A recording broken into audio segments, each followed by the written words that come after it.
22 तक पढ़ चुके थे हम लोग। 22 तक पढ़ चुके थे हम लोग। क्यों 22 तक ना।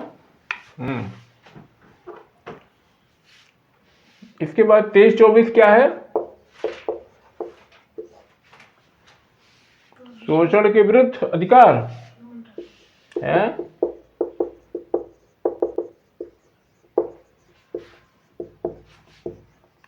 शोषण के विरुद्ध अधिकार। आर्टिकल 23 और 24 दो आर्टिकल हैं। आर्टिकल 23 क्या कहता है?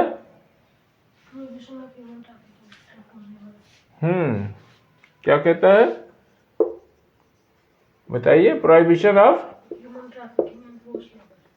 ह्यूमन ट्रैफिकिंग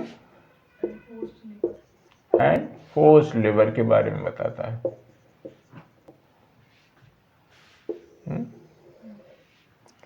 हिंदी में ये क्या कहता है? मानव दुर्व्यापार है। मानव दुर्व्यापार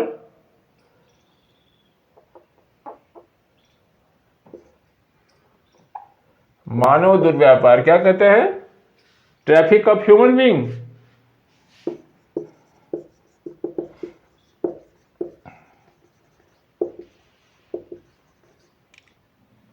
मानव दुर्व्यापार और एंड बेगार है एंड अदर फॉर्म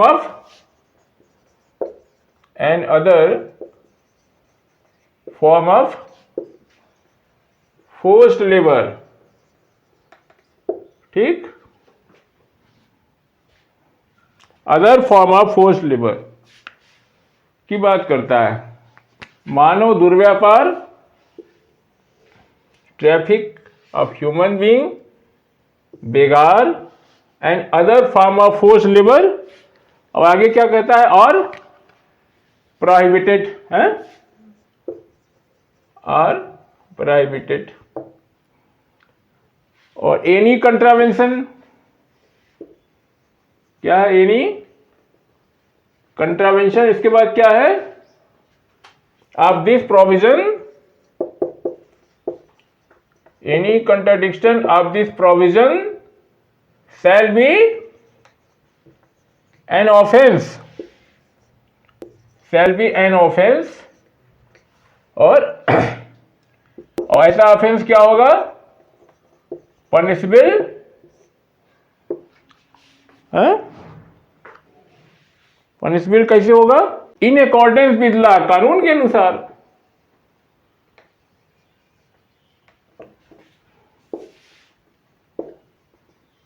ठीक, समझ में आई बात? कि ये कहता है कि मानव दुर्व्यापार और बेगार, मानव दुर्व्यापार, बेगार और and such kind of forced labour and forced labour, तीन चीज की बात करता है। ये प्रोहिबिटेड है, ये इसका प्रतिषेध करता है। इसका किसी भी रूप में उल्लंघन क्या होगा? अपराध होगा। और ऐसा अधिकार अपराध जो है विधि द्वारा दंडनीय होगा। ठीक, क्लियर? ये क्या कहता है? अनुच्छेद 23 जो है शोषण के एक और तरीके जो भारतीय समाज में प्रचलित था, मानव दुर्व्यापार, ट्रैफिक ऑफ ह्यूमन बीइंग, दूसरा शब्द बेगार यूज करता है, और तीसरा फोर्स लेबर है। इसी तरह के और जो है फोर्स लेबर को हिंदी में क्या कहेंगे? बलात् श्रम। हाँ, इसी तरह के अन्य बलात् श्रम का प्रतिषेध करता है। और अगर कोई इस तरह का काम करता है तो उसको क्या किया जाएगा? पनिश किया जाएगा, क्योंकि वो कार्य अपराध होगा, और अपराध जो है वो विधि द्वारा दंडनीय होगा। तो मानव दुर्व्यापार की बात करता है। मानव दुर्व्यापार एक व्यापक शब्द है, ट्रैफिक ऑफ ह्यूमन बीइंग, इसमें क्या क्या आता है? इसमें पुरुषों, महिलाओं और बच्चों, ठीक, पुरुषों, महिलाओं और बच्चों का क्या है? खरीद और फरोख्त, क्रय और विक्रय, ठीक। Selling and buying, selling and buying like goods, ठीक है। यानी वस्तुओं की भांति पुरुषों, महिलाओं और बच्चों का क्या करना? व्यापार। देखे होंगे आज भी कहीं कहीं देखने को मिलता है, सुनते होंगे, जो है इंसानों के भी खरीद फरोख्त हो जाती है, पुरुषों, महिलाओं और बच्चों का। दूसरा क्या है? इसमें महिलाओं और बच्चों का अनैतिक दुर्व्यापार, अनैतिक दुर्व्यापार, दुर्व्यापार, ठीक। महिलाओं और बच्चों का अनैतिक दुर्व्यापार, जैसे वेश्यावृत्ति। तो ये कई रूपों में, ये जो मानव दुर्व्यापार शब्द है, ट्रैफिक ऑफ ह्यूमन बीइंग, ये कई रूपों में है। जैसे कि पुरुषों है, हाँ, एक स्लेवरी है, दास प्रथा हो गई, और क्या है? एक देवदासी प्रथा है। तो ये सारी चीजें जो है मानव दुर्व्यापार के अंतर्गत आती हैं। और इस तरह का कोई व्यक्ति, अगर कोई व्यक्ति इस तरह का कृत्य करता है, ये जानने की बात ये भी है कि ये व्यक्तियों के लिए है ना? ये व्यक्तियों के लिए हैं। ये अधिकार नागरिकों को और विदेशियों दोनों को, विदेशियों को प्राप्त हैं, ठीक, ये दोनों को प्राप्त हैं। तो दुर्व्यापार में मोटी मोटी चार चीजें निकल के आई। महिलाओं, पुरुषों, बच्चों का वस्तुओं की भांति क्रय विक्रय होता है, लोग बेचे जाते हैं, खरीदे जाते हैं, ये भी अपराध है। महिलाओं और बच्चों का अनैतिक दुर्व्यापार, वेश्यावृत्ति जैसे है, वो भी अनैतिक है। दास प्रथा आप जान ही रहे हैं, पहले बहुत थी, अभी भी कई जगहों पर इस तरह का देखने को मिलता है, इसी लोगों के लिए कानून है। और देवदासी प्रथा, ये सारी चीजें जो है ये अब 23 के अंतर्गत क्या है? अपराध हैं। और ऐसा अपराध जो है क्या होगा? शैल बी पनिशेबल होगा, शैल बी एन ऑफेंस और and punishable in accordance with the law.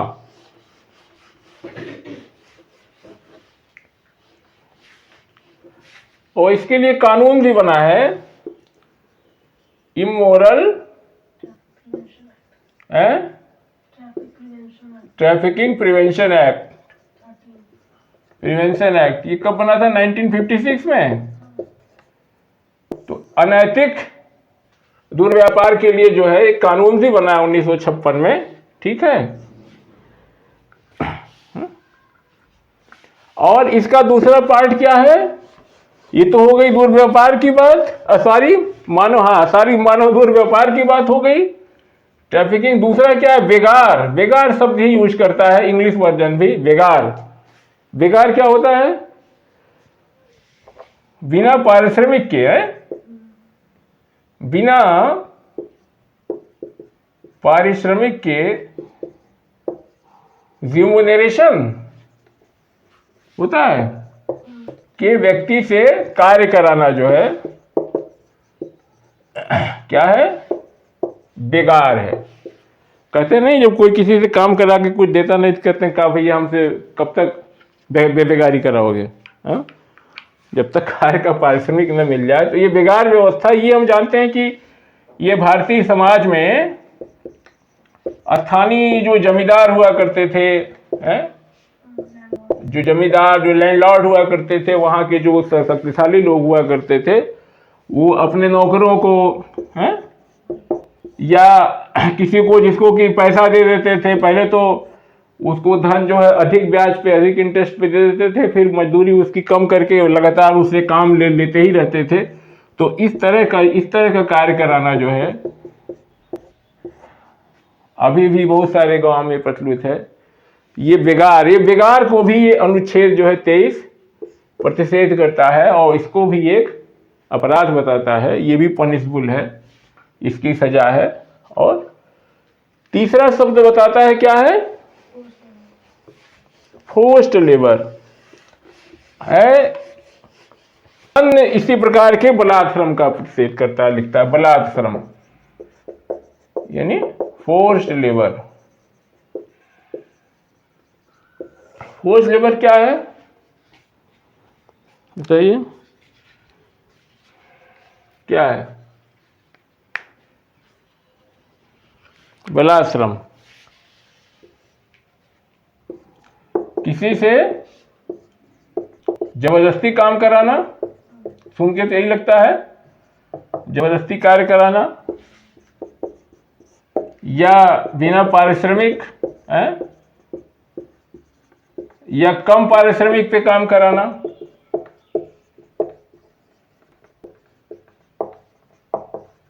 ठीक, सुन के ही लगता है बलात् श्रम यानी फोर्स लेबर यानी जबरदस्ती, फोर्स करके किसी से मजदूरी कराना, किसी से जबरदस्ती काम कराना और बिना पारिश्रमिक के काम कराना है, ये हुआ।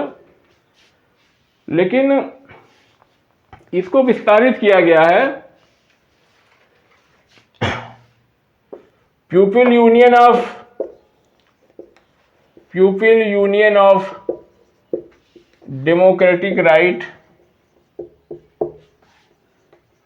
वर्सेस यूनियन ऑफ इंडिया 1982 का एक केस है।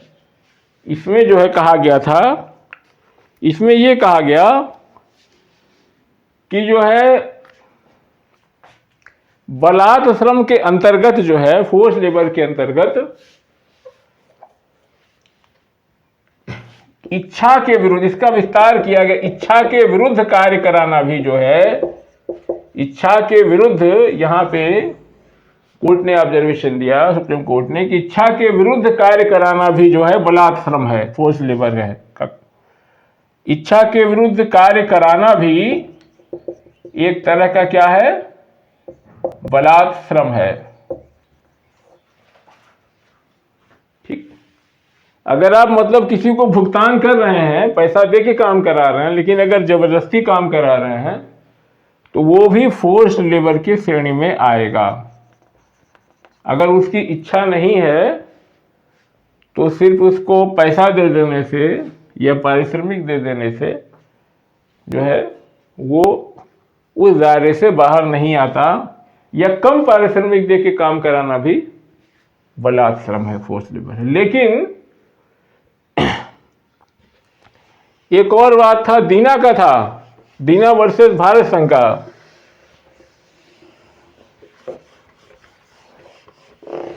लेकिन अगर कोई व्यक्ति को विधि द्वारा ये दंड मिला हुआ है कि वो सश्रम कारावास है जैसे, या विधि के द्वारा दंड भोग रहा है, तो इस तरह का कार्य कराया गया कार्य बलात् श्रम नहीं माना जाएगा। और दीना बनाम भारत संघ का एक केस था, उसमें कोर्ट ने ये कहा कि कैदियों से जो है, कैदियों से भी बिना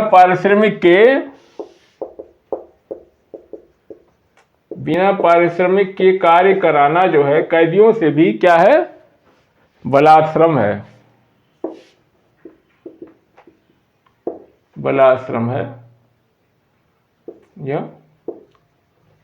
फोर्स्ड लेबर के रूप में काम करे, बलात् श्रम है। ठीक, clear?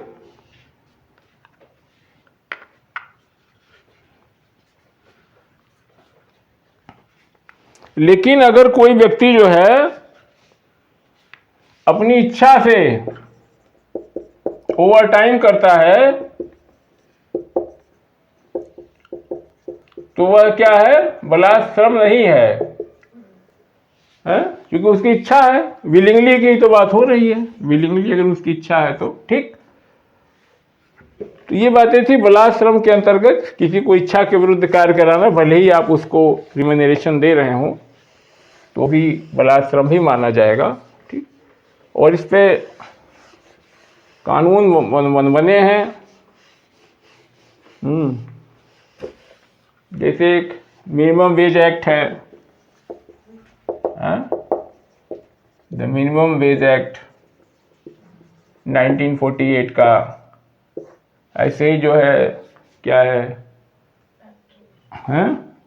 Bonded labour act, bonded labour, उसको bonded labour prohibition, bonded labour system prohibition act है, ये 1976 का है। इसी तरीके से इक्वल रेम्यूनरेशन एक्ट है, ये भी बना था 1976 में। समान पारिश्रमिक अधिनियम, समान पारिश्रमिक अधिनियम, ठीक।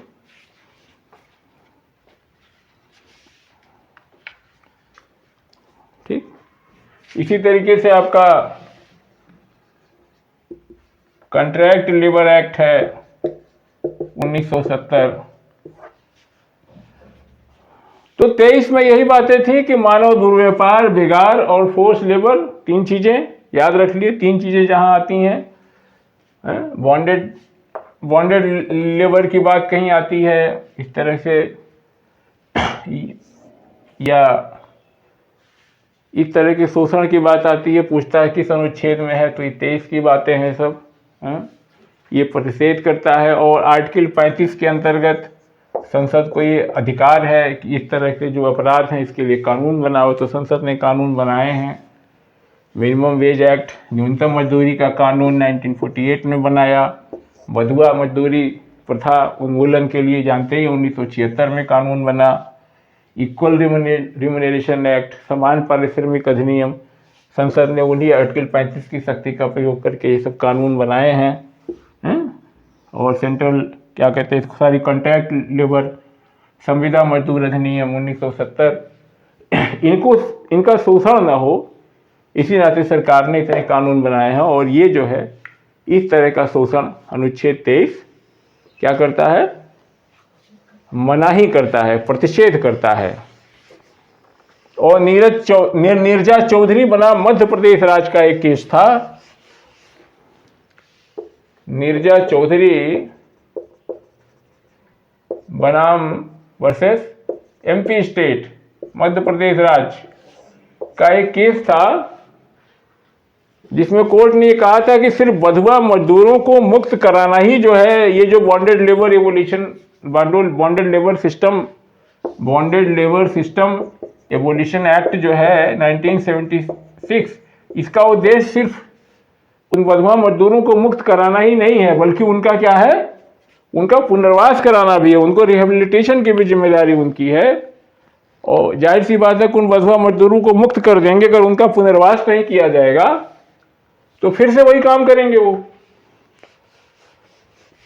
लेकिन इस अनुच्छेद का भी एक एक्सेप्शन है, क्या कहता है,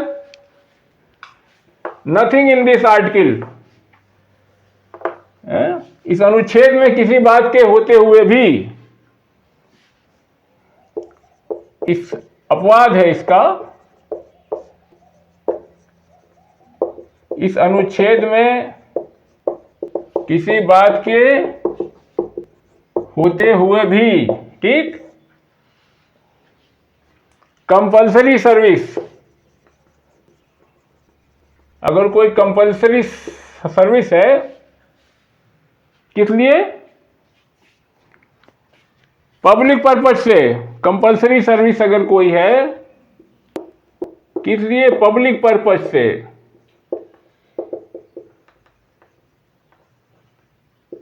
यानी सार्वजनिक उद्देश्य से अनिवार्य सेवा के लिए, राज्य अनिवार्य सेवा जैसे मिलिट्री, सैनिक व कौन सेवा है, कोई सोशल सर्विस इस तरह की, सैनिक और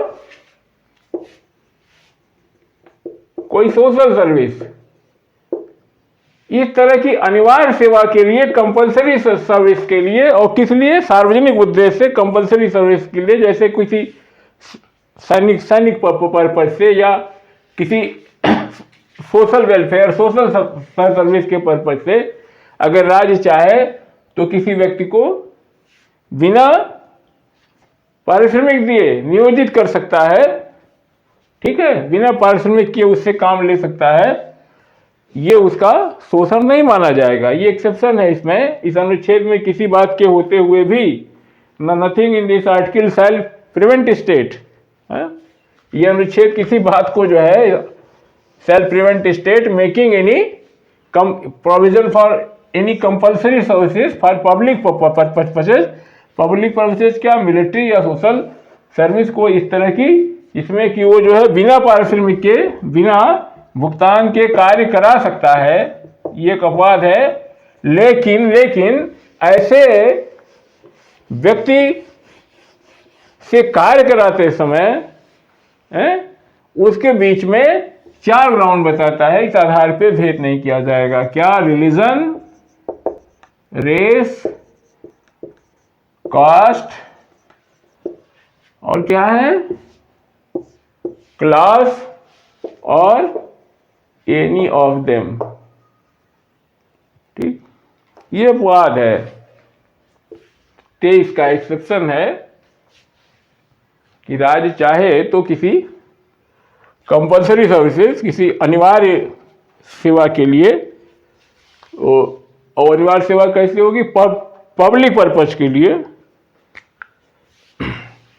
जैसे मिलिट्री और सोशल, तो किसी व्यक्ति को बिना पारिश्रमिक दिए उससे कार्य ले सकता है। लेकिन ऐसे व्यक्तियों में धर्म, क्या, मूलवंश, जाति, वर्ग या इनमें से किसी आधार पे कोई भेदभाव नहीं किया जाएगा। यही कुल 23 की बातें हैं। 23 में इतनी छोटी छोटी बातें थीं। और शोषण, राइट अगेंस्ट एक्सप्लॉयटेशन में दूसरा आर्टिकल हमारा 24 है। 24 क्या कहता है? 14 वर्ष से कम उम्र के बच्चों को, ठीक है, कहाँ फैक्ट्री, खान, रेलवे या निर्माण कार्य, ठीक, 14 वर्ष से कम उम्र के बच्चों को फैक्ट्री, खान, रेलवे, निर्माण कार्य जैसे खतरनाक उद्योगों में नियोजित नहीं किया जाएगा। ठीक, लेकिन ये हार्मलेस और इनोसेंट, नुकसान न करने वाले, या जो स्वास्थ्य की दृष्टि से बच्चों के ऐसे उद्योग जो प्रतिकूल नहीं है, या ऐसी क्रियाएं जो हार्मलेस हैं, इनोसेंट हैं, ऐसे कार्यों हेतु बच्चों को नियोजित करने से, नुकसान न करने वाले उद्योगों में नियोजन से प्रतिषेध नहीं करता।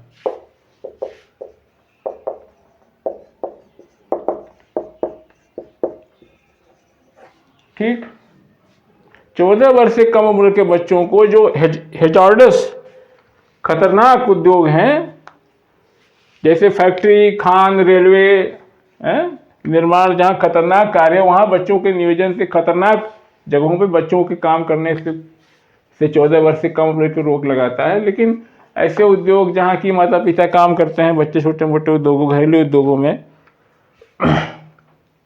उनको जो है नियोजन से प्रतिषेध नहीं करता। यही की बातें हैं। और 14 में हम देखें तो सरकार ने इसके लिए बहुत सारे कानून बनाए हैं। एक कानून तो हमारा है CLPR एक्ट 1986 का है, चाइल्ड लेबर है, क्या है, हाँ, प्रिवेंशन या प्रोहिबिशन एंड रेगुलेशन एक्ट 1986 बनाया है। ठीक, इसी तरीके से क्या बनाया है, फैक्ट्री एक्ट बनाया है।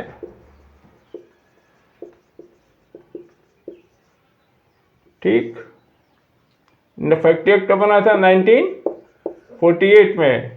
इसी तरीके से द माइन एक्ट है।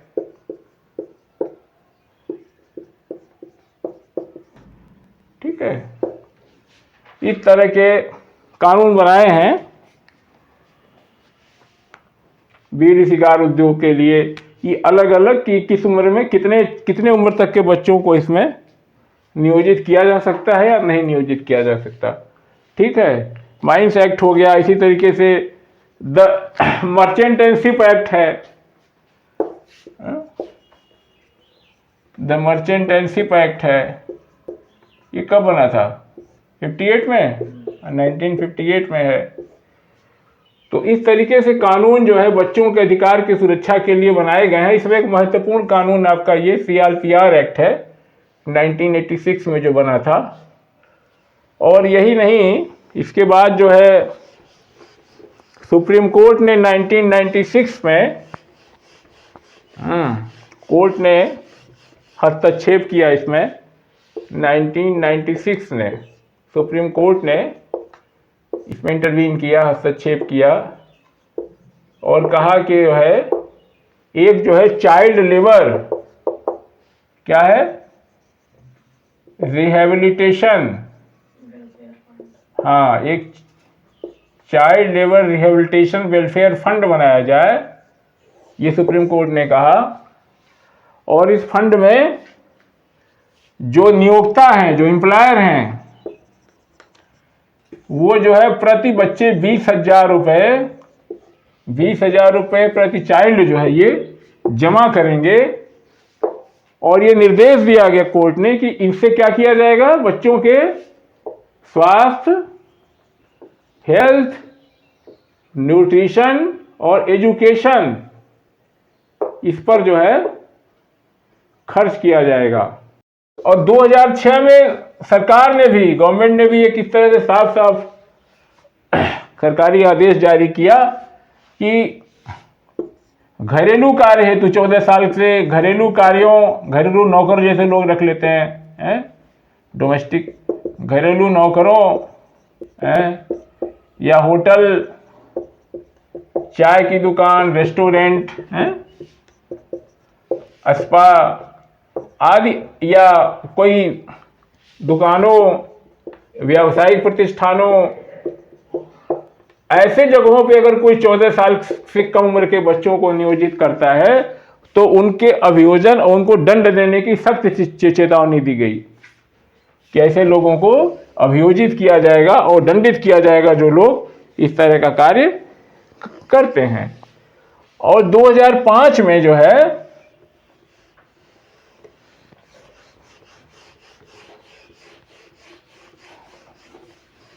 2005 में सरकार ने क्या बनाया इसके लिए, नेशनल कमीशन बनाया इसके लिए। नेशनल कमीशन बनाया किस लिए, प्रिवेंशन ऑफ चाइल्ड लेबर,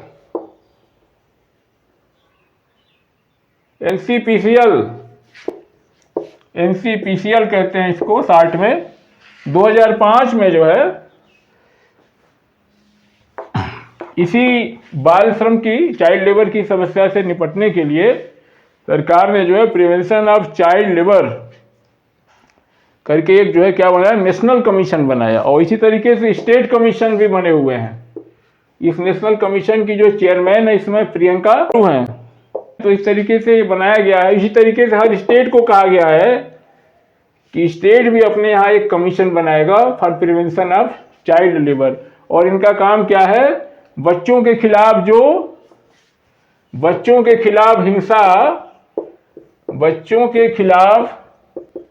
हिंसा की जो बच्चों के खिलाफ जो हिंसा होती है, जो कहिए चाइल्ड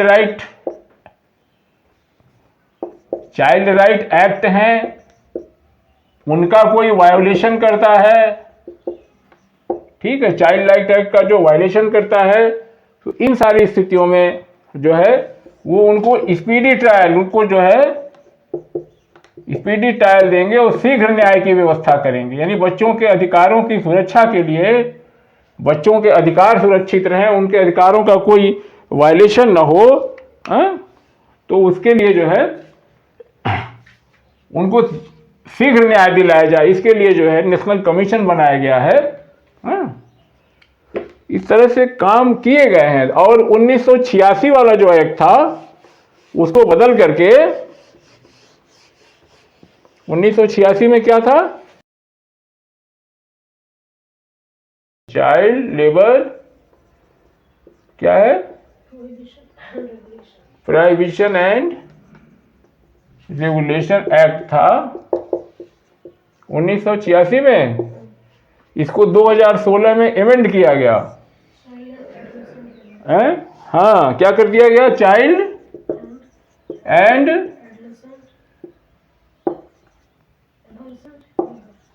एडोलेसेंट।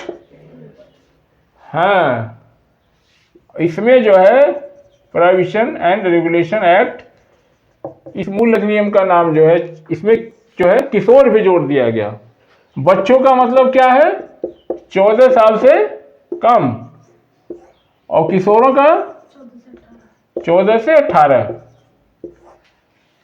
और इस 16 वाले कानून में क्या किया गया, 16 वाले कानून को जो है 14 साल से कम उम्र के बच्चे ये और किशोर, और इस कानून को जो पहले कानून था हमारा CLPR था, CLPR जो था, CLPR 1986, अब जो ये 220/16 में ये जो अमेंड हुआ, ठीक है, इसका नाम क्या हो गया, हाँ, तो इसमें जो है अब जो सजा का उस समय, इसमें 14 साल से कम उम्र के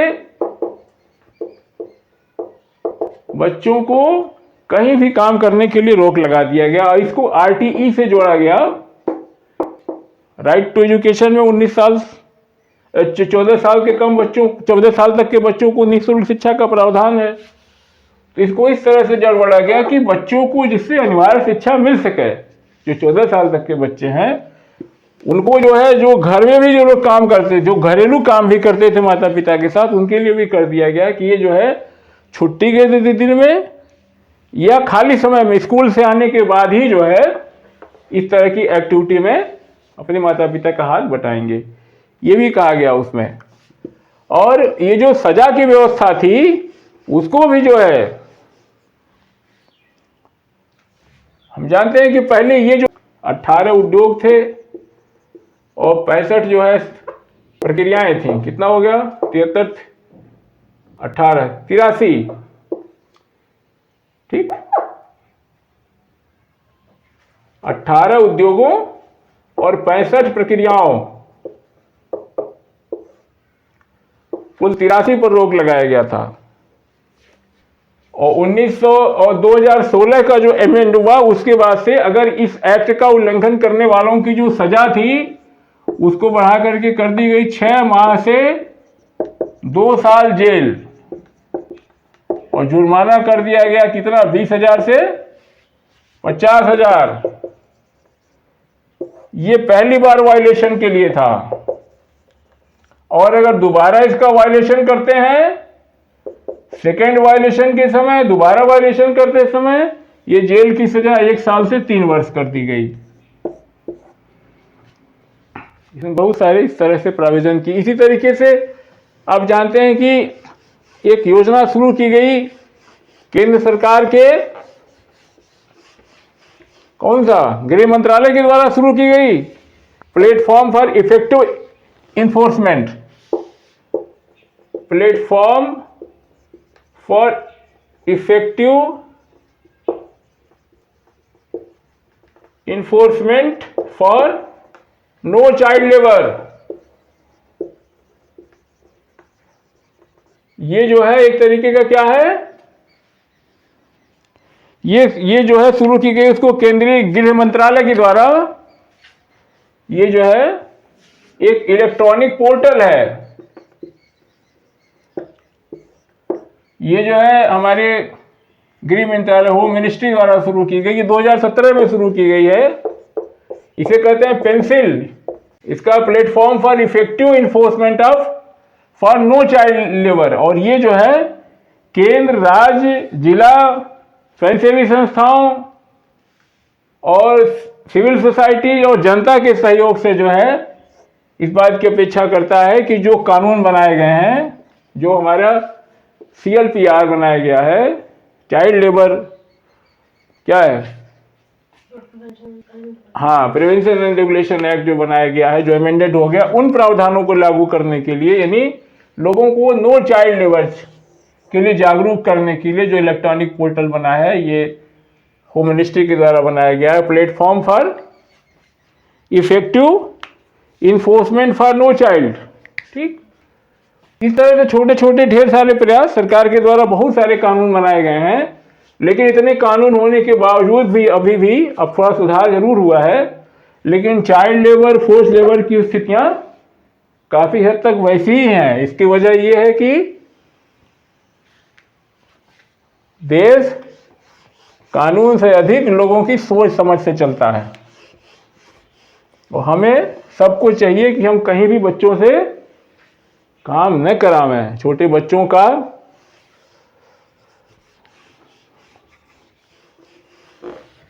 छोटे बच्चों के लिए सही जगह कहाँ है?